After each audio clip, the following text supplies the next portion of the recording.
Hello and welcome to the Supercast. I'm your host, Superintendent Anthony Godfrey. It's a program designed to help keep students safe in and outside of school. On this episode of the Supercast, we talk about new technology called BARC, which helps to detect signs of things like cyberbullying, suicidal ideation, and threats of school violence. Listen and find out how this new technology is already proving successful in saving lives in Jordan School District. We're here today with Angie Rasmussen, our new specialist working with the BARC program here in Jordan School District. Angie, thanks for joining us. Thank you. Thanks for having me.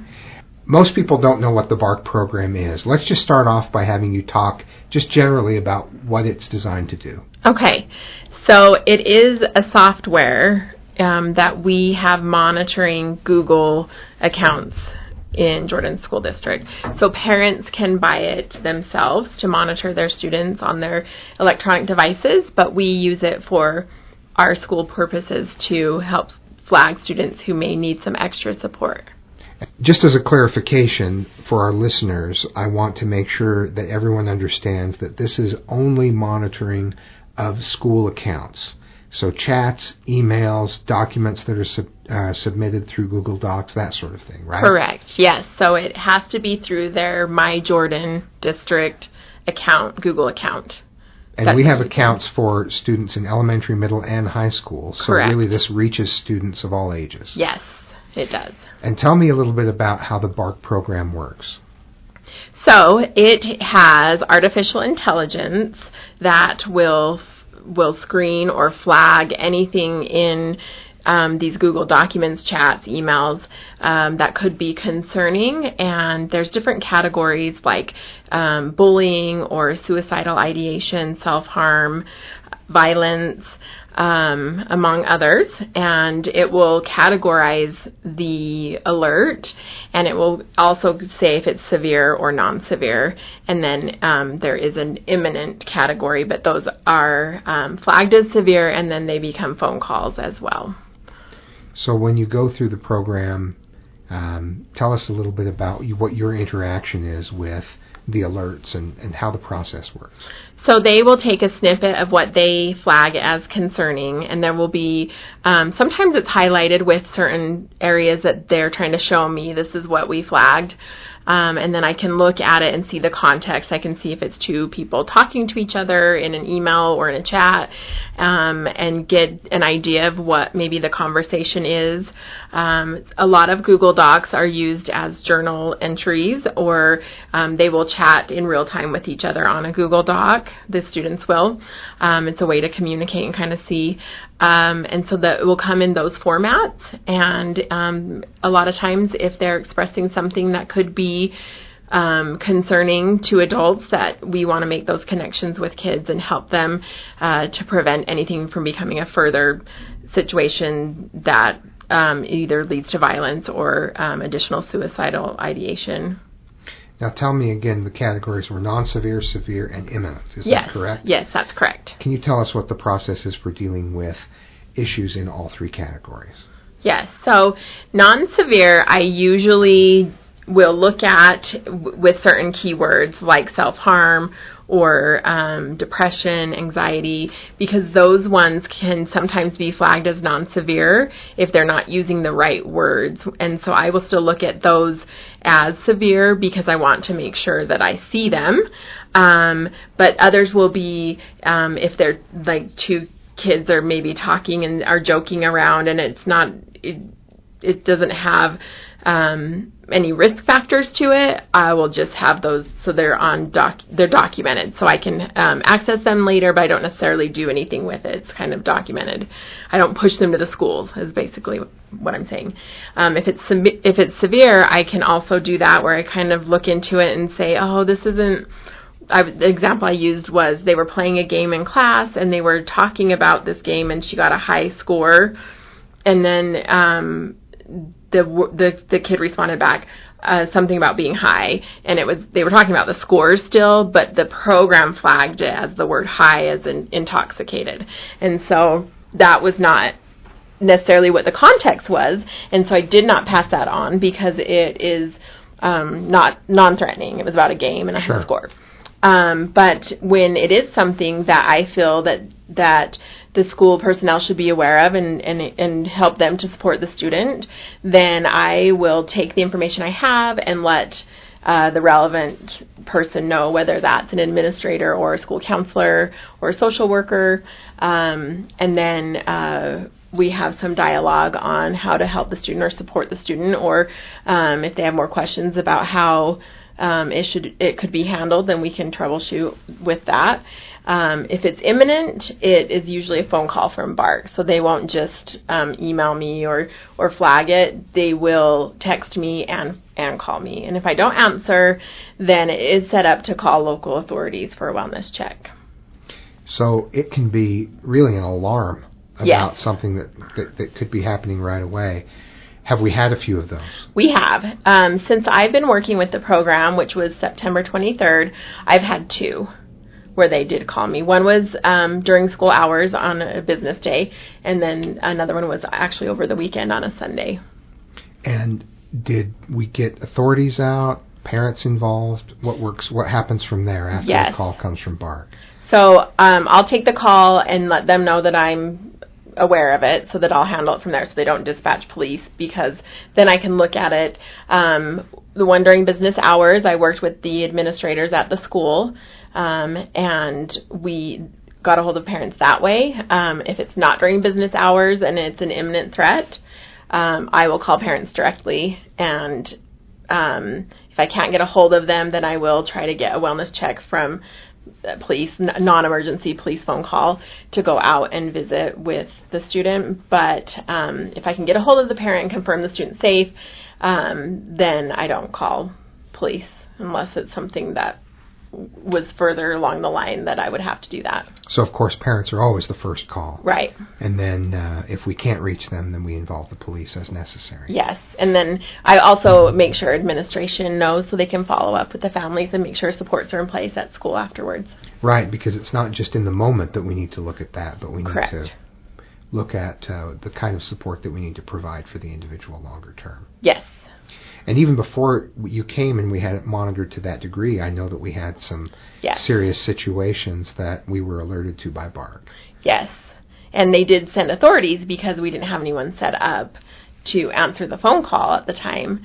I'm familiar with that because I can see that from the past as well, because sure. it's, just reactive, like they had it active for a little bit to test it. It is very helpful in being proactive and preventing emergency situations.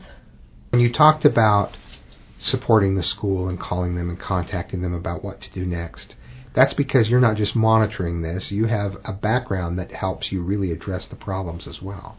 Correct. So I have been a school counselor since 2008, but also a school administrator, and so I can see kind of that mental health side of it, but also the side where administrators are in the building trying to balance and juggle things, but also there to respond if there's crisis situations. Well, we're very fortunate to have you in the position to help filter through the alerts that come in, but also provide support to the parents, administrators, and other authorities that you work with. Yes, and I think I envision it as a way to best support families in our communities. So although it comes from a place of education, I think it will help also make those connections in the buildings. If we don't know, students maybe are really seeking those connections in our schools, and it's a way to kind of, this person might need an extra check-in or something. They're not on our radar. I don't know them, but I really would like to get to know them and see, who they are. Yeah, connecting students to resources is a yes. big part of taking good care of them. Right. Stay with us. When we come back, more on the technology that is keeping students safe in and outside of school.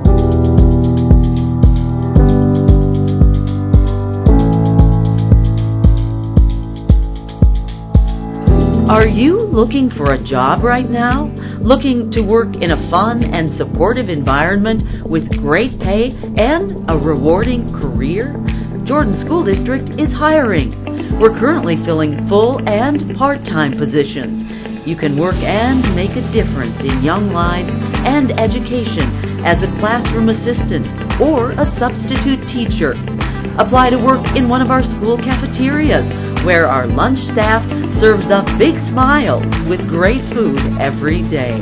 We're also looking to hire custodians and bus drivers. In Jordan School District, we like to say, people come for the job and enjoy the adventure. Apply today at workatjordan.org.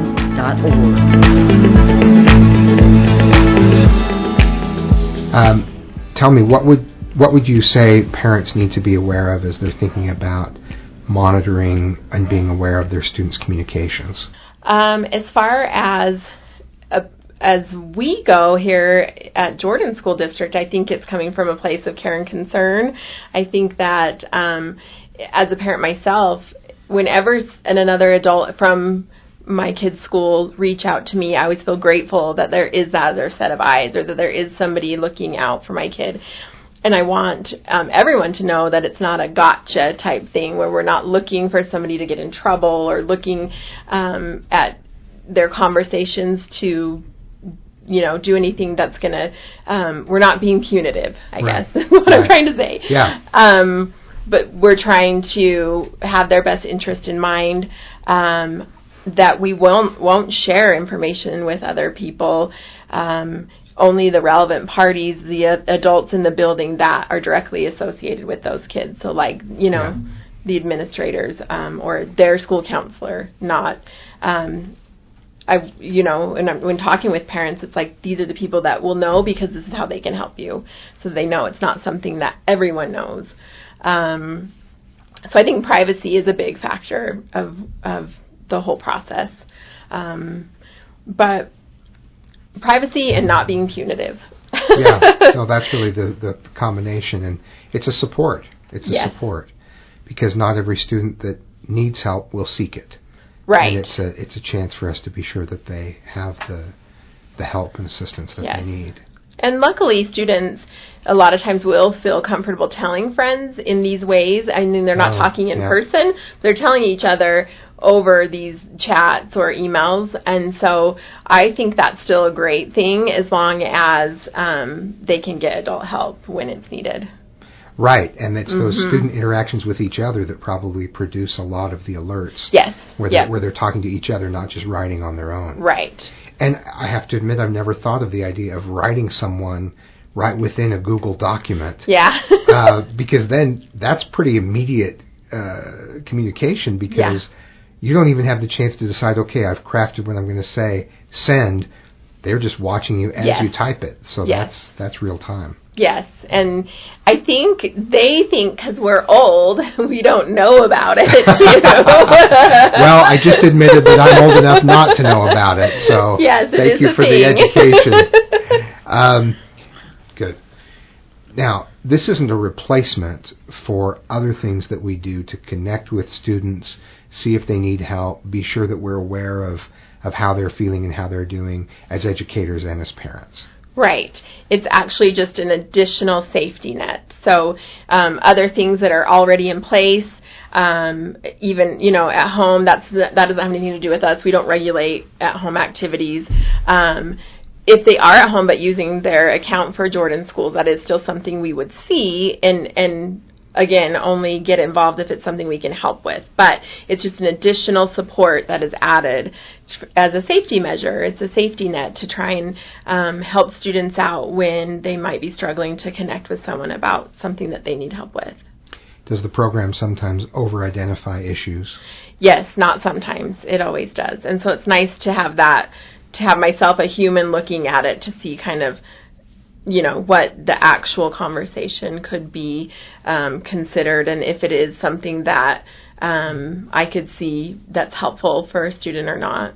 So, technology is great, but humans are still better. And families, making connections with their families at home is still better than anything else. That's a good reminder as well. This isn't someone sitting at Bark Central going through all of these emails. This is an automated process. Yes. You receive the alerts, and then you as the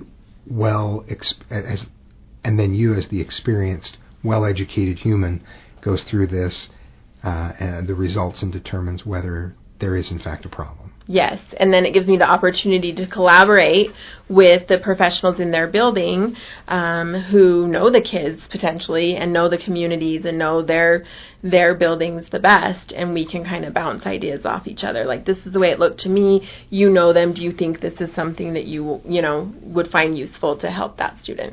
And I'm actually very glad to hear that problems are over-identified, that we have a lot of false positives, if you will, because yes. It's much better than missing something. Yes, I agree with you 100%. Something may look like an issue, and if it's not, that's the best case scenario. Right. So, well, with nearly 58,000 students, yes. there's a lot to sort through and there's a lot to be aware of.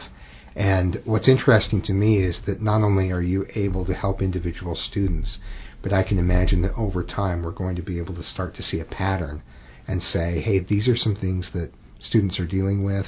We're starting to see more concerns about this issue or that issue as we look at the alerts that come up from yes. such a large group of students. Yes, it does gather the data. I can look at types of alerts per area too, so I can see, like, if a feeder network has similar issues to, if a high school, junior high, and elementary system together shares similar issues, we can look at data that shows you that there could be something that administration would want to work on in their school, and say, oh, this keeps coming up as a pattern, and it's showing it's something that you might want to take a look at. What can we do to get something going in your school that might produce positive engagement with students? I really like that aspect of it. Yeah. How does it feel to be working with a program like this, having been a counselor and administrator for as long as you have, maybe not using a method like this previously? It's different because, again, it's through technology, but I find that a lot of the things students talk about are things that I could see them going to their counselor and saying the exact words, you know, and I try to put myself in that situation. If I were to meet with the student and they told me this, that whatever they're saying, what would I do? And or if it was my own child, what would I do? And then I take that perspective and collaborate with the adults at their school on how to help the student. So it's different in that I can reflect before I talk. It's like it's not happening in real time for me necessarily, and so I can see an issue and review my resources and go collaborate. Where when you're in a school, a lot of times things are happening right then in your face, and you don't have as much time to gather composure and think through your different ideas or different ways to help. So I love that, and I think it's exciting to have another way to help students. Yes. And in the end, really, what we're doing is we're trying to improve their lives and sometimes save them. Yes.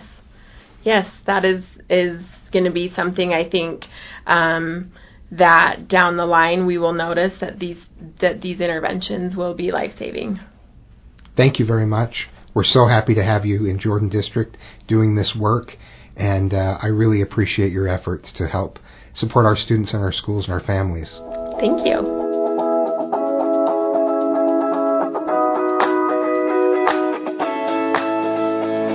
Thanks for joining us on another episode of the Supercast. Remember, education is the most important thing you will do today.